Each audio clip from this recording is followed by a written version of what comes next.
Greetings, everyone. Good morning to you. Buenos dias.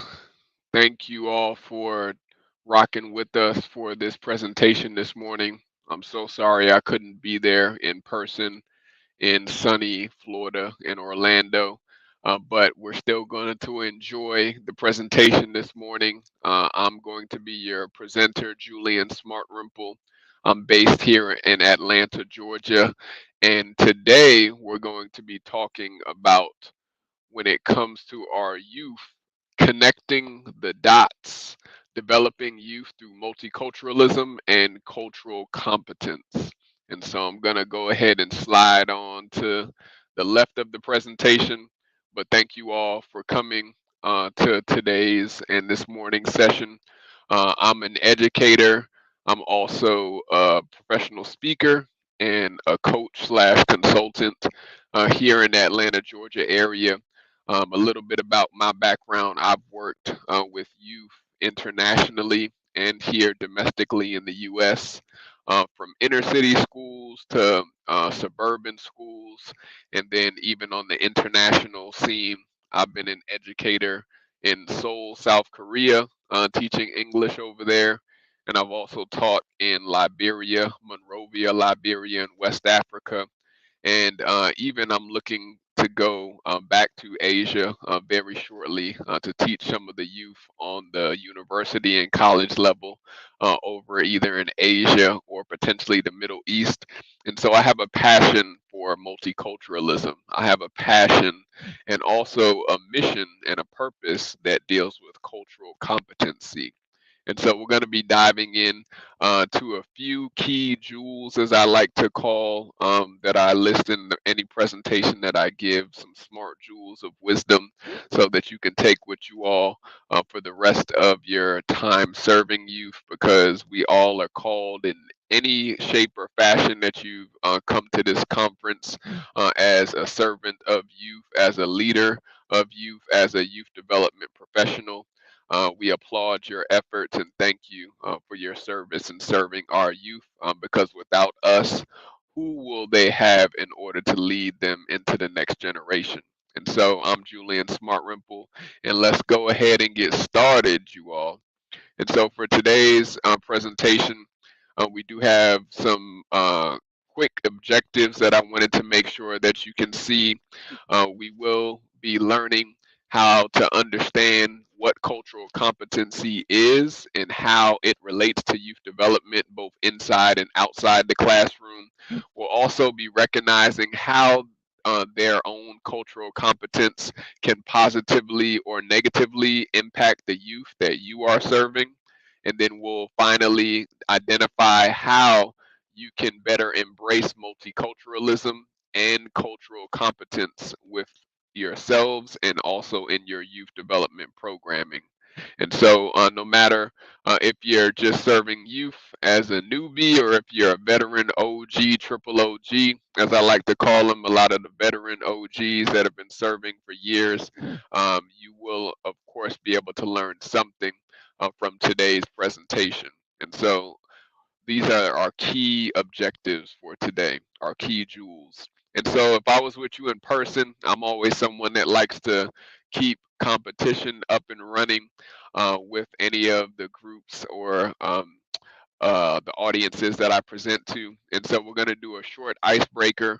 I'm someone that loves the Olympics and also the World Cup and any of the world games that they have going on in the summertime, especially, or even the Winter Olympics. I also like to watch a lot of the Olympic events. And so we're going to see and test some of your flag knowledge, your flag intelligence this morning. For those who like watching the parade at the beginning of the Olympics and also are very keen on looking at the flags of different countries, we're going to see what you know. And so we'll call this icebreaker, What Country's Flag Is This? Take a couple seconds to see what country's flag is this. If I was there in person, I would hit you with the Jeopardy sound.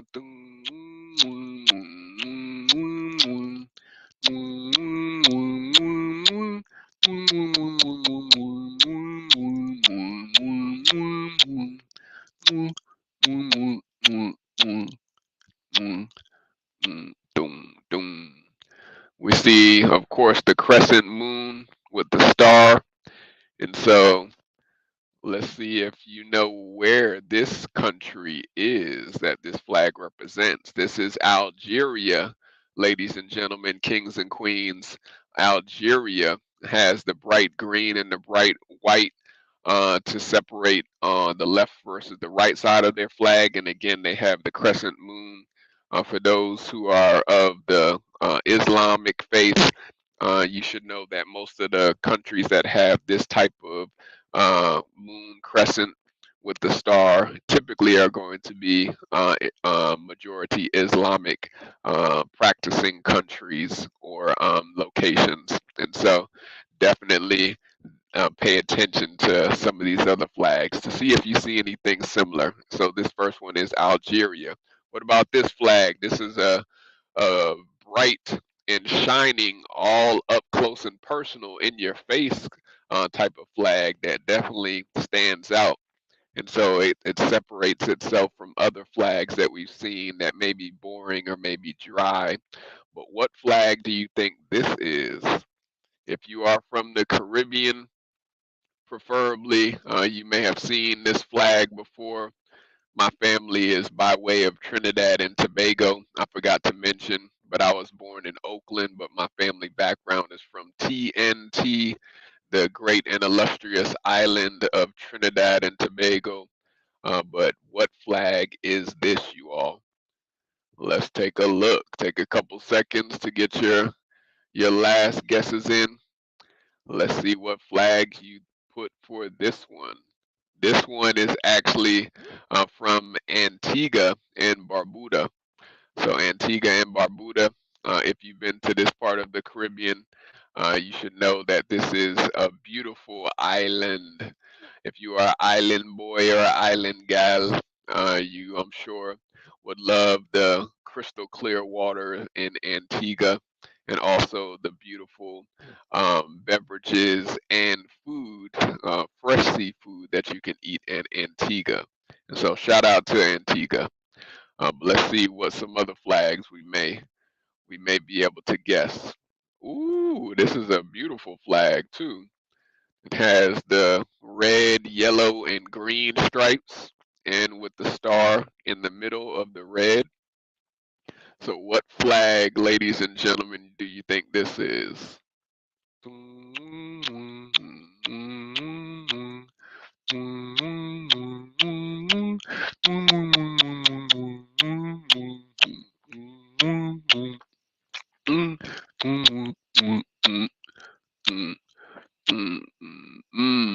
Some of you may have been to the motherland, but even if you studied a little bit of the motherland, aka Africa, you would know that this is Cameroon. Cameroon is a beautiful island on the western slash central side of Africa. And so shout out to Cameroon. I've only been to Liberia, but I definitely had a roommate in college at Hampton University where I went to most of my undergraduate college. And so shout out to Cameroon. But his family allowed me to try some Cameroonian food, and it was delicious, delicioso, muy delicioso. But shout out to Cameroon. Let's see. I think we got one or two more flags. What country's flag is this, you all? This is a pretty simple flag, straight and to the point. Two main colors that we see. We see bright red and white, blanco y rojo, or roja. We see red and white. What country's flag is this? Take your best guess. If you're in the chat, I think we may have a chat active for the online remote sessions.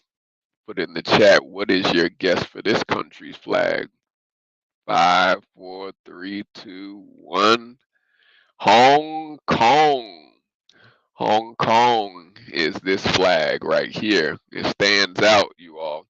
It's definitely a flag that is significant for those of us who have been to China and over to the eastern side of the world. Hong Kong is a major import and export hub, along with Beijing and Shanghai, of course. But shout out to Hong Kong. But yeah, this is their flag. I'm not sure what all of the stars mean, because it's 1, 2, 3, 4, 5 stars and um, five buds coming out from the flower leaves. But yeah, it's definitely straight to the point. Shout out to Hong Kong again. I think this may be our last one. What country's flag is this, you all? Again, you see the half crescent moon with the star. So we talked about this at the beginning. What region of the world does this flag come from? Take your best guess.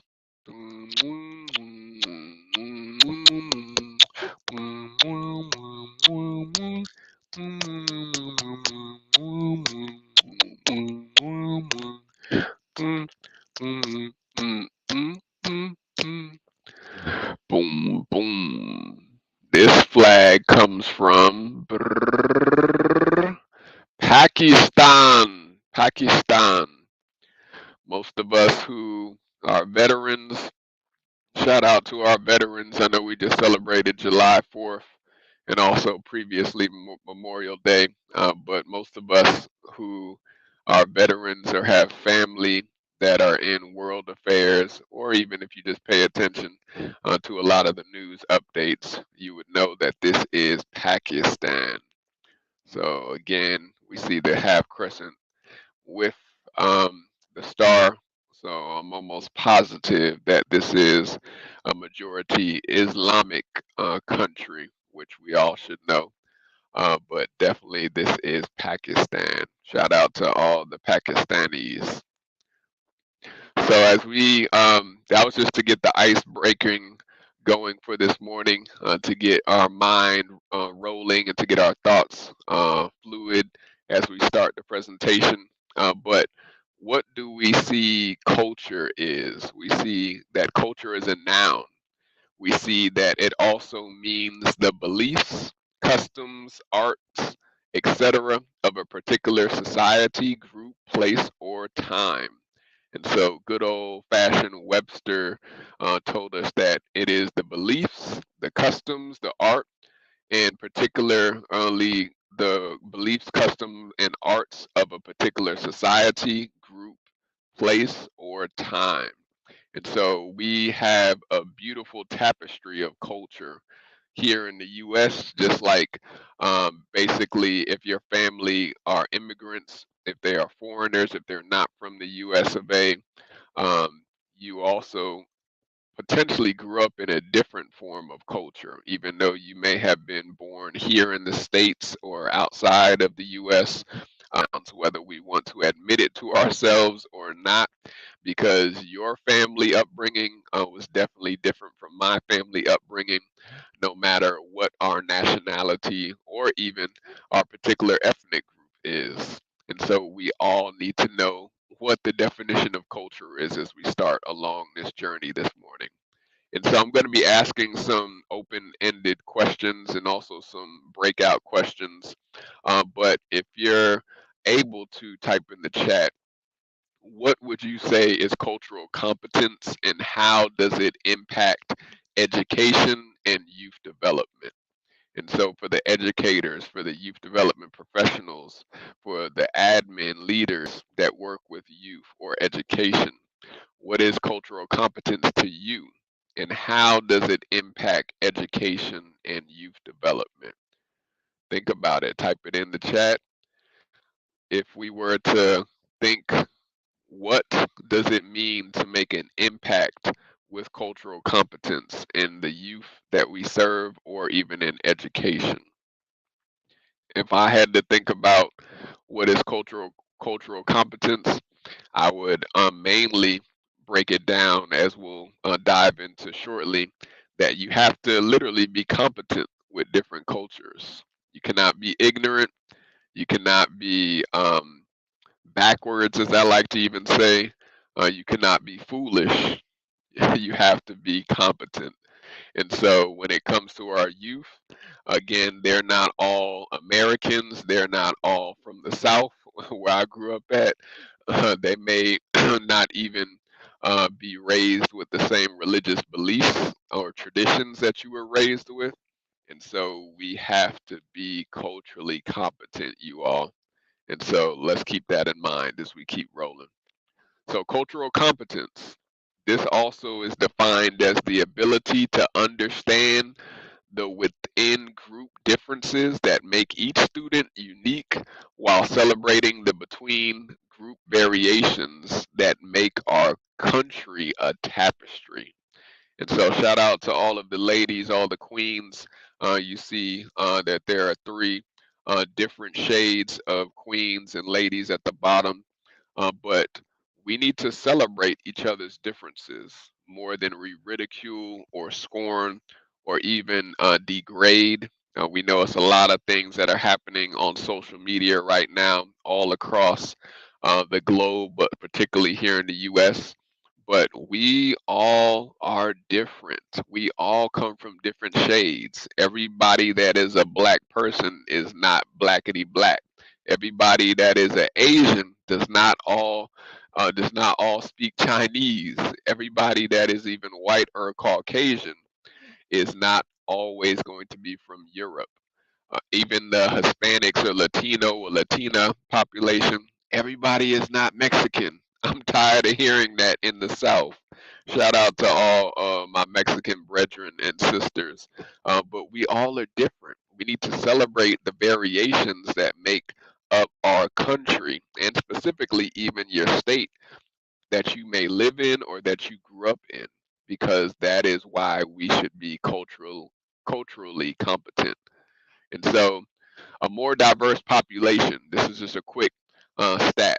I'm not going to give out a lot of stats because I don't like to bombard my presentations with heavy stats, even though I know there are some people that love to look at stats. But did you know that according to Pew Research Center, by 2050, 34% of U.S. children younger than 17 will either be immigrants or the children of at least one parent who is an immigrant. And so 2050 is not that far away, you all. We're in 2022. We literally have 3 years until we get a little bit less than 3 years, matter of fact, until we get to 2025. And then after that, it's 25 years in order to get to 2050. And so by that time, 34% of our children here in the US will be a part of immigrant families, or at least having one parent that's an immigrant. I grew up with my parents. One was actually born here in the U.S. in Queens, New York. Shout out to New York City, Queens, and also my mom was born in Bed-Stuy, Brooklyn, where Biggie Smalls and also Jay-Z grew up at. But my father, he was an actual immigrant. He came from Trinidad and Tobago by his descent. And so, literally, I'm one half of this statistic because one of my parents, he attained his citizenship later on, but he is traditionally still known as a Trinidadian and Tobagoan. But he literally is fitting this statistic because I come from a household where one of my parents were American and the other parent, he was an immigrant. And so look at your youth. Think about your youth as we get ready to go into this new school year. Summertime is about to be up. You're going to be teaching, if you haven't already, especially if you're OG, triple OG educator or a veteran in this thing we call youth development. We know that our kids are being raised by parents who are immigrants. They may not speak the language of English. They may not know all of the customs that we do here in the U.S. They may, of course, be working or may not be working. They may be a stay at home parent or they may be of the working class. We have to keep that in mind because our culture is getting more diverse each and every year. So these are also some breakdowns of our demographics and also our cultures that we have represented here in the US. And so we have over 2 dozen or more Latino or Latina cultures in the US. So again, I repeat, everybody who is Latino is not Mexican. I repeat, everybody who is Latino is not Puerto Rican. They have tons of 2 dozen, matter of fact, Latino and Latina cultures that are represented here in the U.S. I just recently came back from El Salvador earlier this year, and I'm going to the DR, Dominican Republic, later on this year. But yeah, there's Dominicans, there's of course El Salvadorians or Salvadorians, there are Peruvians, there's Ecuadorians. There's tons of different not nationalities, ethnic groups and cultures that make up the Latino and Latina background. And then on the bottom, you see over 30 cultural groups make up Asian Americans. I know we all love, or most of us may love sushi or Asian cuisine.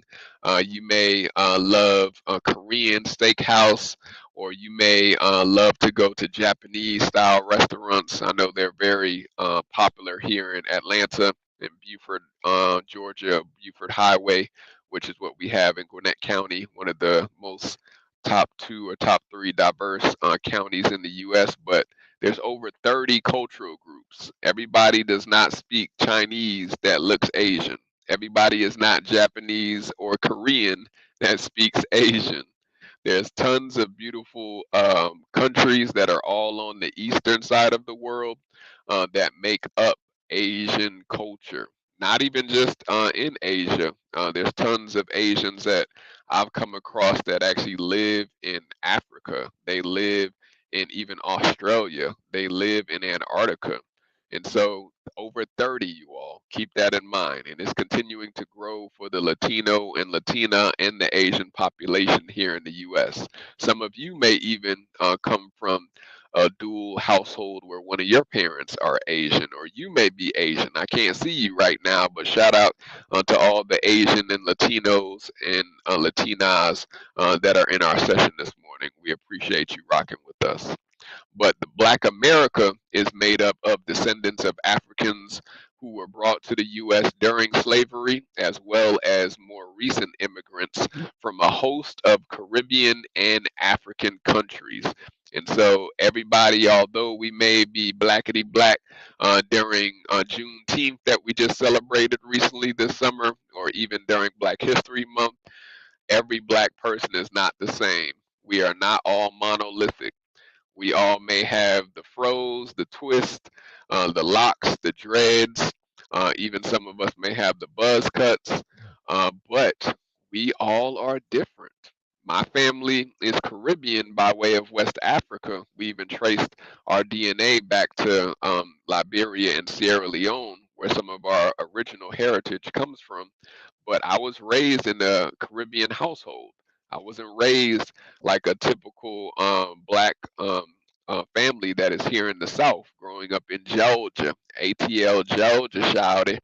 I was raised different. I was raised with a lot of the Caribbean foods, a lot of the Caribbean customs. Although my mom was born in New York City, I still had a whole bunch of aunties and uncles, friends that were blood relatives, and also those who were not blood, but we had a Caribbean upbringing.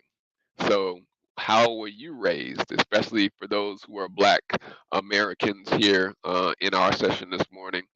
You may be traditionally raised with African customs. You may be traditionally raised with Afro Caribbean customs. You may be raised with Afro Latina customs, or even Blasian customs if you have a little sprinkle of Asian and Black or African in you. But we are all not the same. And so, as we see at the bottom too, we see close to 300 tribes make up the Native American population.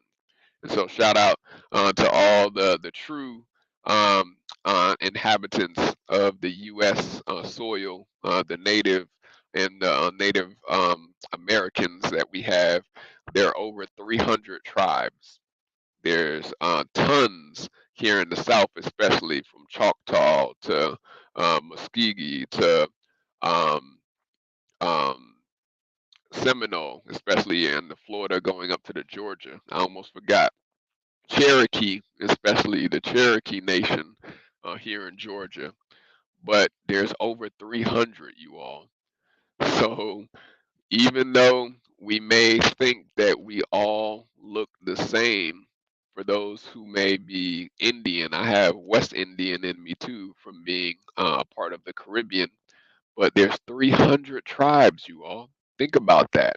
And then last but not least, there's over 350 million people that live in the Middle East. This refers to various peoples that reside in West Asia, Egypt, and North Africa. And so the Middle East we know is a hot spot, especially for those who are veterans or those who have been a part of our armed services. We definitely know a lot about the Middle East from even prior to 9/11 and even post 9/11. But that region is just not based off of just the Middle East. We see that it is in Africa. Even they have people that are referred to being Middle Eastern that have migrated even into parts of Europe and Asia too. And so we see West Asia, which is what we listed here. So 350 million people. And then we know that there are 87 distinct peoples of European descent, of which 33 come from the majority population within at least with at least one sovereign state, while the remaining 54 constitute ethnic minorities. And so we know that that is still a lot of different European nations that are represented in Europe and also outside of Europe. There are 87 distinct people from Europe, of which 33 form the majority, but there are remaining 54 that constitute as ethnic minorities. And so everybody is not, even if they're of the white or Caucasian persuasion or complexion, everybody is not the same. Even white, if you're black, if you're Asian, if you're Latino, if you're Middle Eastern, if you're Native American, we are all diverse, ladies and gentlemen. We have a diverse population.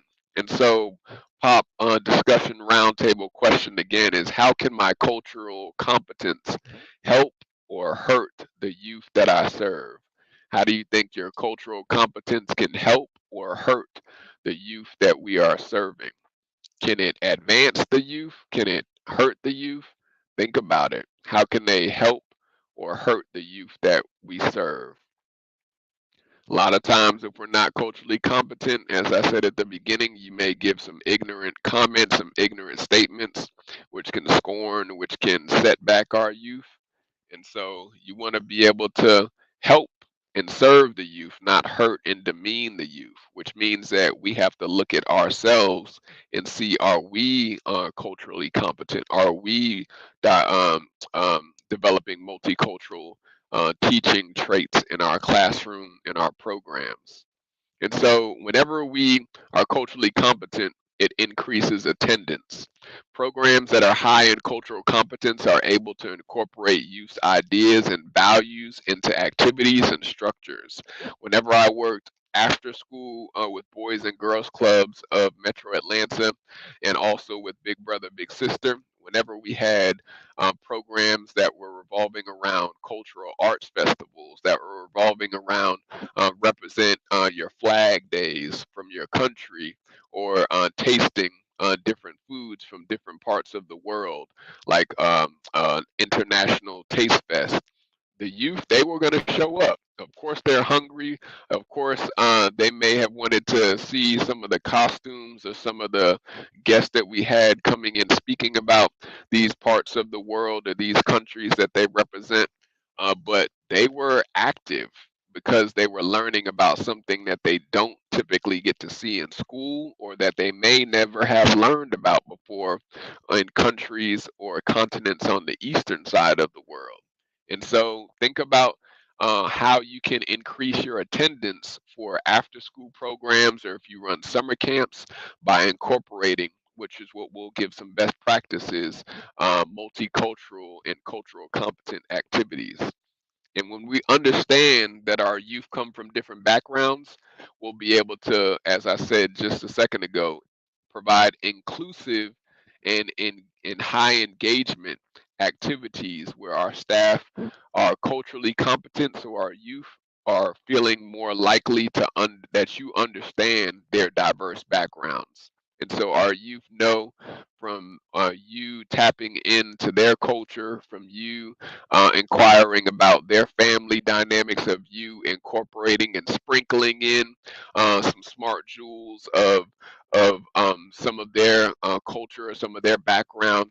It's going to increase their need and also their identity, that you actually care, that you actually care about them. You care about their background. You care about their identity. You care about their family upbringing. And so they're going to want to go hard in the paint, as I like to say, for you, because you're different. You're culturally inclusive. You're a staff that's culturally competent. You're a teacher that's culturally competent. And so we always do activity too when I'm in person with any of the presentations that I give for this subject, where we talk about biases. We talk about biases and stereotypes. And so just to think about, if you're able to type in the chat, you're building a student leader and you see that this individual has potential to be a great leader.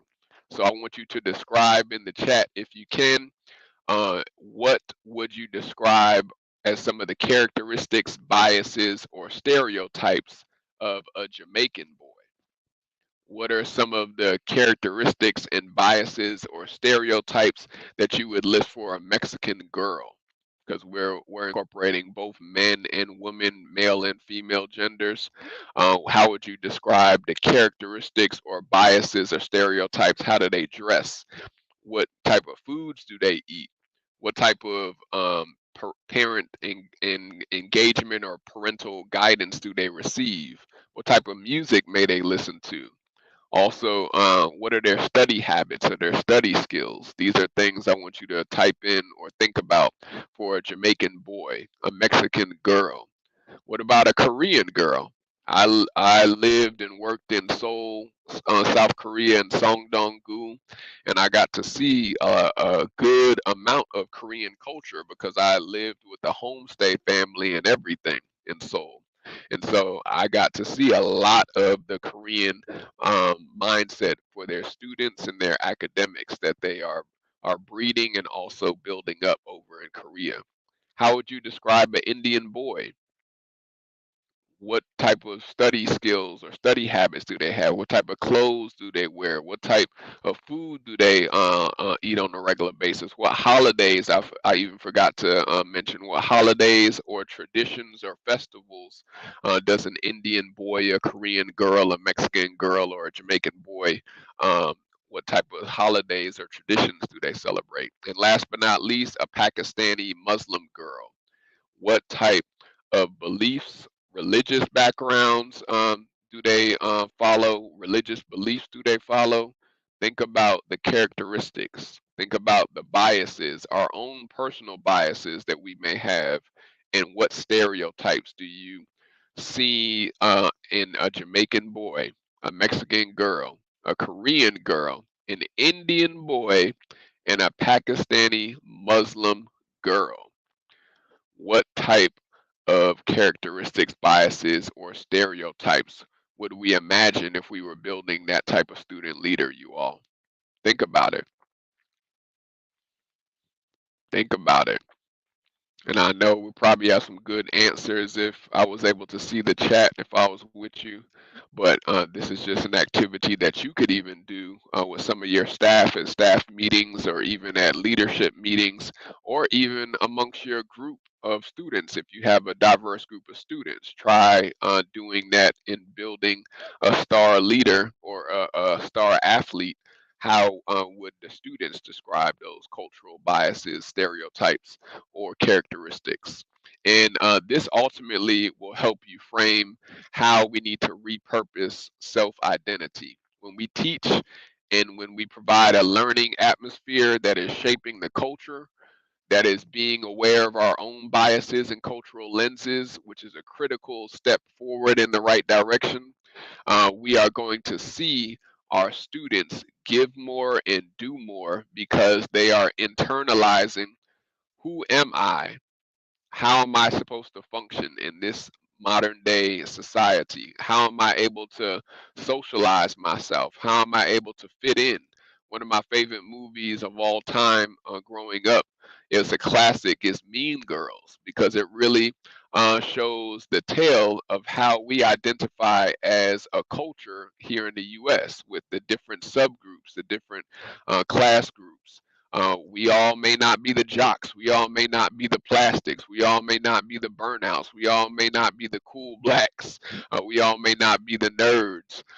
We all may not even be the band geeks or whatever the other class that they had in the movie are. But we have subgroups, and so our students need to see how do they identify themselves based off of their cultural norms and their cultural differences. This is a competence that we used to use a lot in after school youth programming. It's called the Organizational Inclusion Assessment, OIA. It gives you a way to literally see any of your biases that you may have with a cultural competence assessment, and then they allow you to use this data and use the analytics to frame your programming or even to frame your class structure for the year or for the semester around how you tested or assessed your teachers and also your admin and leadership. And so I'm pretty sure you can still get access to this through most school systems or even through looking up the Organizational Inclusion Assessment, OIA, to see if that's something you may be able to implement in your staff meetings. And so as an educator or youth development professional, think about how can you better embrace cultural competence in your community? How can you better embrace cultural competence every single week, every single month in your community? These are some smart jewels, some best practices in embracing cultural competency. We all want to embrace cultural competency if we want to be a true educator or a true youth development professional. Think about programs where individuals can strive toward cultural competence through self evaluation and perpetual adaptation. When you surpass different stereotypes by becoming an active learner yourself as an educator or a leader, examine your own personal biases and ask questions, you all. Seek answers from your students. Seek answers and investigate your own assumptions that you make so that you can gain a better international awareness. Don't be that what they say in the eastern side of the world, that dumb American or that foolish American that thinks that everything is American. Every person acts or operates like an American does because we are spoiled here on the western side of the world. Don't be that teacher that also thinks that every student that is Latino, that is Asian, that is Native American, that is even African American or Black American should adapt to the U.S. customs and cultures. Sometimes we have to dig in and see how we can challenge our biases and our stereotypes in order to embrace cultural competence. Encourage those different from you to be open and honest, especially with our tweens and teens, and allow open dialogue or open discussion to take place, whether it's before you start your classes or your programs, or whether it's creating sub leadership groups. In order to lead small discussion groups or small focus groups, as I like to even call them. We ran a lot of those in after school programming that also incorporated some of our junior leaders that were the stars of each age group from elementary to middle to high school grade teens and tweens. And so this is a way that you could even develop who are your movers and shakers or your high performers of student leadership or character and leadership development. Participate in cultural traditions or community activities in your own community. Here in Atlanta, we are spoiled. We have jazz festivals, we have Caribbean festivals, we have Hispanic festivals, concerts, you name it. You may not have that luxury or be privy to having a whole laundry list of cultural arts events or cultural arts festivals or taste of such and such culture events, but you still have something. I'm sure even if you're in the Midwest, if you're in, of course, the West Coast, where I grew up at, is very diverse. If you're up north, and especially if you're down south, I'm sure you can tap into some type of cultural activity and also cultural events. So get involved this fall, especially that the weather is about to cool down a little bit, and encourage your parents to participate in your programs. I know some schools, since COVID, did not have the parents be as much volunteers and supports as they were able to be before COVID, but still, ask your faculty if you're in the schools, ask your leaders or your admin if you're in programs that are still touchy feely with having parent volunteers, but ask your parents to get involved. Allow them to come in and have a taste of Culture Day, a taste of International Culture Day, or put together even a show and tell where some of the parents of your students can come in and talk about their country and frame it around some form of literature or even a lesson that you are doing. Use those assets to your advantage. Join a work or an interracial or multicultural organization. There's tons of them on Meetup, Facebook, and even Clubhouse. Clubhouse is also very much so asset to us, especially since COVID and post COVID. Tap into different parts of your city or town and expand your friendship network. That is one of the biggest key jewels that we always share with this presentation is expand your network. Don't just hang with people that look like you. Don't just invite people that look like you to your engagements or your gatherings or your home. Embrace different forms of culture, not just black and white, not just black, white, and Hispanic. Step outside of your comfort zone and have a diverse selection of friends and also work colleagues or even business partners for those who are also business owners or entrepreneurs. We can learn so much from each other, but we have to extend our hand first in order to allow us to take the first step. Don't wait for someone else to take the first step. You take the first step and volunteer or do political work with these meetups, Facebook groups, or Clubhouse. There's a group for every single type of volunteer preference or hobby that you have, but we have to get involved. And so I'm just going to share finally before we get ready to close in a second, just some key organizations that are doing phenomenal work in providing cultural and multicultural um, programs and also leadership programs. So in 2005, Boys and Girls Clubs of America, which their headquarters is here in Atlanta, they established a Youth for Unity program where they partnered with Allstate and they captured this program as one that combats prejudice, bigotry, and discrimination. And so they formed different pilot youth teen groups that were able to challenge the status quo. And so this is a video that we put together when I used to work for Boys and Girls Clubs of Metro Atlanta that incorporated a cultural awareness day, and it actually was an event where they brought out different volunteers, different sponsors, different affiliate partners, and they were able to have each and every one of the 27 clubs at the time embark on a cultural journey where they had the students learn about the culture in all different shapes and forms, from the customs to the religious backgrounds to the economy to the clothing to the sports to some of the political events that happened there. And so take a look and see what that cultural event was all about. Let's take a look.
So you heard from Shimamanda. Hopefully it didn't close you out with that last video because I saw I was on mute. But we see from Gandhi, Shimamanda hit this on the head. She's an author, a poet, and an activist, and most importantly, an icon out of West Africa. But Gandhi also said, no culture can live if it attempts to be exclusive.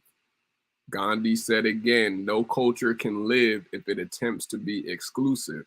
And so just like Shimamanda said in the video, if you are able to hear it, that literally we cannot identify one specific culture off of one story that we hear about that culture. We cannot be that ignorant person that is an educator or youth development professional that literally blocks out that story from our perspective and literally framing that culture or framing that individual into that one story that we heard about this culture. So as Gandhi said again, no culture can live if it attempts to be exclusive. Let's not be exclusive, you all. Let's be culturally competent, and let's also embrace the diversity in our tapestry here in the USA and be culturally competent and exhibit multiculturalism. I know they wanted us to leave a few minutes for Q&A, and so hopefully this presentation was able to elevate, empower, and also engage you this morning when it comes to connecting the dots, because all of us are one particular dot on the map, but we all have to be able to connect if we want to have synergy and if we also want to get to our final destination successfully. And so if you have any questions, you can list them in the comment section, or if you want to stay in touch with me, definitely keep up with me after today. You can follow me on social at Facebook at King Jewelz, King Jules Speaks. You can also follow me on Twitter at Jules Speaks, Jewelz Speaks. I'm on LinkedIn at Julian Smartrimple, on IG at King Jules Speaks again. And then if you have any personal questions for me, I do this presentation here in Atlanta and also at different conferences all across the US for educators and youth development professionals. You can email me at smartjulesconsulting@gmail.com, or you can visit me at www.smartjulesenterprises.org to see what are some of our services that we offer. And again, I'm just a messenger, an educator, and also a coach. And so hopefully you were able to take some smart jewels, some key teaching jewels from the presentation this morning. I know it's been a pleasure serving you all. Thank you for rocking with us throughout this presentation. And again, be the bright shining jewel that you were created to be, because our youth need to see you shine and also need to get permission to shine. And so let your light shine no matter where you are in the world or in your teaching or your youth development career, because our youth need to learn how to shine bright. And so be the bright shining jewel that you've been created to be. I'm Julian Smartrimple. That's my time. I thank you all for rocking with us today, and I hope to see you soon at another education event or even another conference that I may be speaking at or that I may be even attending. Or if you want to network, definitely feel free to tap in and to connect with myself on any of the social media platforms or via email that I have listed to the right of me next door. I'm Julian Smartrimple again. I'll see you all hopefully soon. Enjoy the rest of your conference day. Peace.